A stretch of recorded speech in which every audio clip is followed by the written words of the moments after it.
The Holy Gospel according to Luke, the 6th chapter. Glory to you, Lord. Jesus said, "But I say to you who listen, love your enemies, do good to those who hate you, bless those who curse you, pray for those who abuse you, give to everyone who begs from you. And if anyone takes away your goods, do not ask for them again. Do to others as you would have them do to you.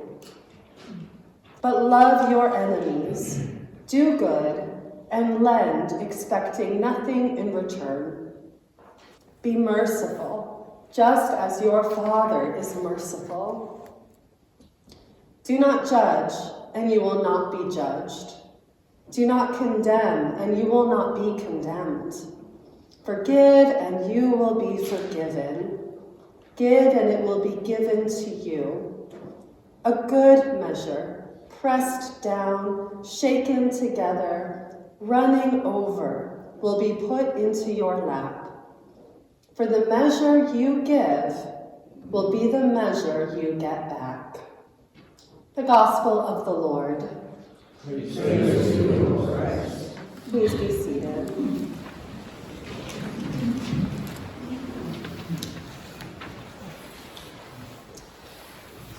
I wonder how much you remember of the Joseph story that we heard from Genesis, other than the famous musical and the dream coat, which, by the way, in Hebrew, can also be translated as pretty princess dress. So I'm going to go through this story in some detail because it's a great illustration of Jesus' teaching on forgiveness in our gospel today. And not to mention, it's a story that he himself knew. So Joseph lost his mother at a young age, Rachel, his dad Jacob's favorite wife. And soon he was isolated by the grieving Jacob as the favored son. Now this upended the order of inheritance in which his older brother Judah, the son of his mother's rival, was locked in ruthless competition with Jacob's firstborn son Reuben. Now, in the midst of this hyper-masculine battle, fueled by Joseph's cross-dressing, the 10 older brothers scapegoated him for being different, and they shunned him whenever they could. Now, when Joseph turned 17, Jacob sent him to his older brothers in a unilateral attempt to engineer some peace. Now, this did not work as intended. Rather, they attacked him, ripping off his dress and pushing him into a pit. Then they sold him to traders headed to Egypt and faked his death so that their father would not go after him.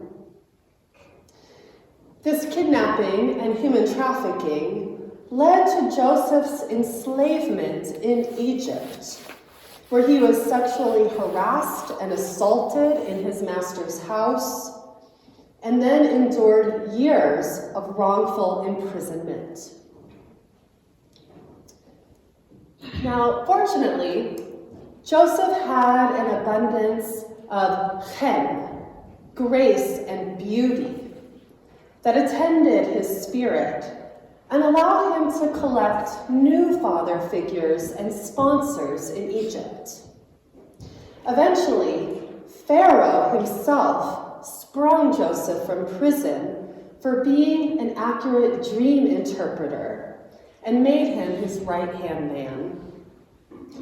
Unfortunately, Joseph used his charisma to mastermind a new economic policy in Egypt, by which Pharaoh hoarded all the people's grain that was left over in the years leading up to a famine. Joseph then sold the food back to the people in exchange for their money, then their land, and finally, their freedom, displacing their populations and enslaving their children while they starved. Joseph was an opportunist who implemented his policy ruthlessly. As soon as Pharaoh made him powerful and wealthy, giving him an Egyptian wife and sons of his own, Joseph stopped being a victim and became an oppressor. He left behind his Israelite identity and did not adopt any solidarity with his new people, the Egyptians. He was Pharaoh's tool. Perhaps we can all think of some tools in the news these days. So, when his brothers finally appear to him 15 years later, begging grain from this strange ambassador of Pharaoh in order to survive the famine which had spread beyond Egypt to the promised land, Joseph is then no longer in a less than position compared to them. So as they speak to him as Pharaoh's ambassador, they don't even recognize him as their brother. And there are several entertaining chapters in Genesis in which Joseph keeps himself disguised and basically messes with them. He now has the power, and he uses it to make them suffer. Now, I'm not actually saying that this is a bad thing, or at least that it's not understandable. I do think that trauma needs to be processed, power equilibriums and boundaries reestablished, and a sense of justice pursued before a person can be ready to forgive. What I want to challenge is the notion that Joseph was able to find unilateral forgiveness, and that by analogy, Jesus calls us to forgive our enemies through individual moral courage alone. Joseph's act of forgiving his brothers was very beautiful, don't get me wrong. But if you actually read the story leading up to this climactic scene, which we read in our first reading today, you will see that it was not Joseph alone who provided the turning point. Rather, it was Judah, the very rival brother who had come up with the idea of selling him to the slave traders in the first place, and who had worked with his rival Reuben to dip Joseph's pretty princess dress in blood and give it to their father. It is hyper-masculine dude bruh Judah who gets on his knees before Pharaoh's ambassador and offers his own life as a sacrifice in exchange for the lives of his brothers. God has changed Judah. And in witnessing this change, Joseph has an epiphany. He sees the possibility of a new future for his family opening up.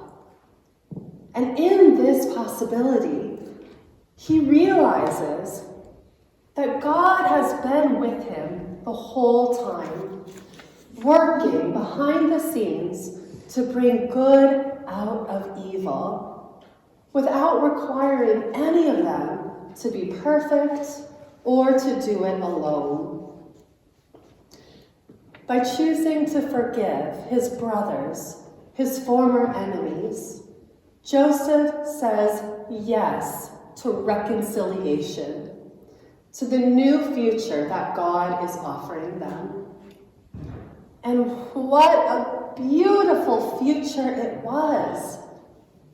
After famine and slavery, the whole family is restored to the promised land through the Exodus.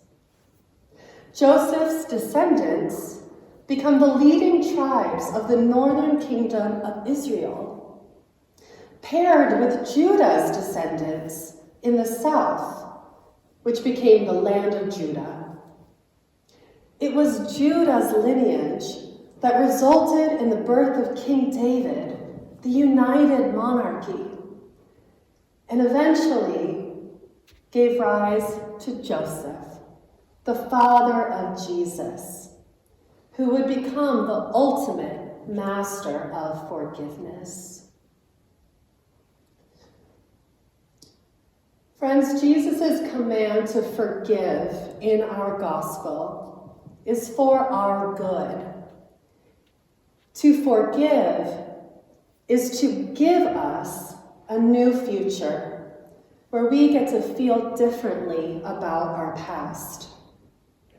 Now, reconciliation is a little different, but it also opens up a new future where we can move forward together in continued relationship.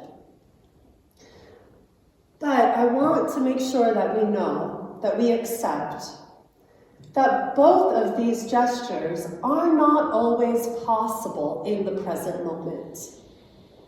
Sometimes it's just forgiveness without reconciliation, letting go of the past, even if moving forward together is not a safe option. And sometimes it might just be reconciliation, finding a way to live together even when we can't find it within ourselves to genuinely forgive and forget. And sometimes it's neither of these things because we are just not ready. But we can always make a start by asking God for help in moving toward forgiveness. We can remember that just as we are imperfect and capable of doing harm, so too our opponents are human and capable of change. Often when the healing comes, it is as a gift from God. We can allow this gift, and sometimes it can even happen in spite of us. God meets us where we are, in our conflicted emotions, our unmet needs for healing, and despite the reality of our participation in sin, to enable good to come after harm. Friends, during our global music tour of the Epiphany season, it is so wonderful to hear this story set in Africa. It illuminates the wisdom of Ubuntu, the African principle of I am because you are. So we get to experience also the epiphany that Joseph and Judah had in Africa, in Egypt. That I am forgiven because you are forgiven. I forgive because you forgive. We do not do this alone.